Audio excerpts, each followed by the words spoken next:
दोस्तों 1 नवंबर से जीएसटी के अंदर बहुत इंपॉर्टेंट चेंजेस हो रहे हैं। जीएसटी रिटर्न से जुड़ा, एमनेस्टी स्कीम से जुड़े काफ़ी इंपॉर्टेंट चेंजेस आपको 1 नवंबर से एप्लीकेबल होने वाले हैं। तो अभी हम बात कर रहे हैं जीएसटी की रिटर्न, जो कि है फॉर्म GSTR 7 किसके लिए एप्लीकेबल है, क्या रहेगी इसकी ड्यू डेट।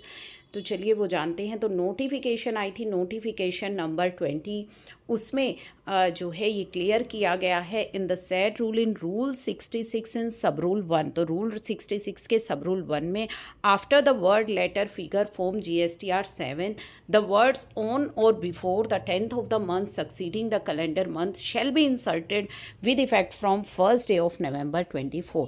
तो 1 नवंबर 24 से जो GSTR 7 लिखा हुआ था उसके साथ नए वर्ड्स इंसर्ट हो गए हैं, on or before the 10th day of month succeeding the calendar month. तो क्या इम्पैक्ट इसका आया, पहले क्या था और अब क्या है रूल में। पहले था every registered person required to deduct tax at a source under section 51 में, जिसे भी TDS डिडक्ट करना है, shall furnish return in GSTR 7 electronically through the common portal और आइदर थ्रू फैसिलिटेशन सेंटर। तो वह अपनी GSTR 7 को फर्निश करेगा या तो पोर्टल पे या थ्रू अ फैसिलिटेशन सेंटर, जो कि नोटिफाई किए गए हैं कमिश्नर के द्वारा। अब इस नोटिफिकेशन के आने के बाद क्या इम्पैक्ट रहेगा। एवरी रजिस्टर्ड पर्सन जो TDS डिडक्ट करता है अंडर सेक्शन 51, जो कि TDS डिडक्टर है, shall furnish return in GSTR 7 आपको फाइल करनी है on or before 10th day of month succeeding the calendar month.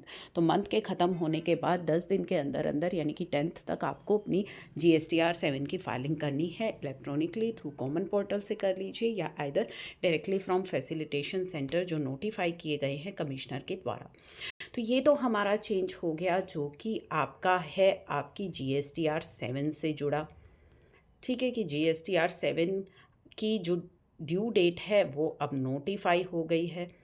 अब वेवर ऑफ लेट फीस, यानी कि GSTR 7 की जो लेट फीस है वो वेव ऑफ कर दी गई है।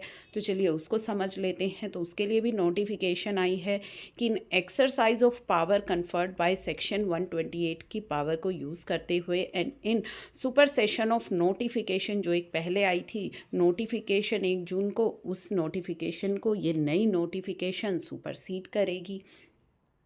Except as respect things done or omitted to be done before just such supersession, central government ने on the recommendation of council यहाँ पे वेव कर दी है आपकी लेट फीस, यानी कि आपकी लेट फीस माफ़ कर दी है आपकी GSTR 7 की। ठीक है, पेबल अंडर सेक्शन 47 जो आप पे करते हैं by registered person required to deduct tax at a source, जिसको करनी थी। ठीक है, कब तक की, for the month of June 2021 onwards की, which is in excess of 25 rupees every day. जो लेट फीस आप पर एप्लीकेबल होने वाली थी वो माफ़ कर दी गई है, और नील रिटर्न के लिए तो पूरी की पूरी लेट फीस आपकी माफ़ हो गई है। और ये नोटिफिकेशन एप्लीकेबल हो रही है 1 नवंबर से।